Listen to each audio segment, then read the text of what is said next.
মধ্যপ্রাচ্যে উত্তেজনা ক্রমেই বৃদ্ধি পাচ্ছে। ইসরায়েলি প্রতিরক্ষা বাহিনী আইডিএফ ইরানের সামরিক স্থাপনা ও শাসন ব্যবস্থাকে দুর্বল করার জন্য নতুন অভিযান চালানোর প্রস্তুতি নিচ্ছে। আগামী 1 থেকে 2 সপ্তাহে হাজার হাজার লক্ষ্যবস্তুতে আঘাত হানার পরিকল্পনা করা হয়েছে।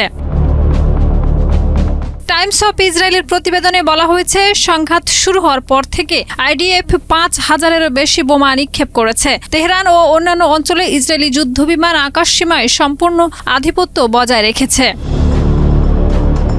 রামাত ডেভিড বিমান ঘাঁটির এক কমান্ডার জানিয়েছেন, পূর্ব তেহরানের একটি বিশাল সামরিক কম্পাউন্ডে বড় ধরনের বিমান হামলায় হাজার হাজার ইরানি সেনা নিহত হয়েছে। তিনি বর্ণনা করেছেন, হামলার কয়েক সেকেন্ড আগে পাশে থাকা শতাধিক যুদ্ধবিমানের মাধ্যমে লক্ষ্যবস্তু ধ্বংস করা হয়। আইডিএফ জানিয়েছে, এই হামলায় ইসলামিক রেভলিউশনারি গার্ড কর্পস, কুদস ফোর্স, গোয়েন্দা অধিদপ্তর, বাসিজ আধা সামরিক বাহিনী, সাইবার ইউনিট এবং অভ্যন্তরীণ নিরাপত্তা বাহিনীর বিশেষ শাখা ক্ষতিগ্রস্ত হয়েছে। এছাড়া প্রতিবাদ দমন ইউনিটের সদর দপ্তরও ধ্বংস করা হয়েছে।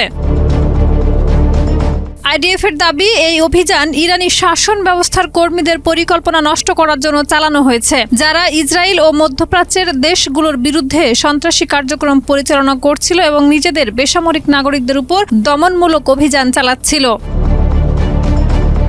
মধ্যপ্রাচ্যের এই সংঘাত ক্রমেই ভয়াবহ রূপ নিচ্ছে। পরিস্থিতির নজরদারি করা হচ্ছে এবং আন্তর্জাতিক সম্প্রদায়কে সতর্ক করা হচ্ছে।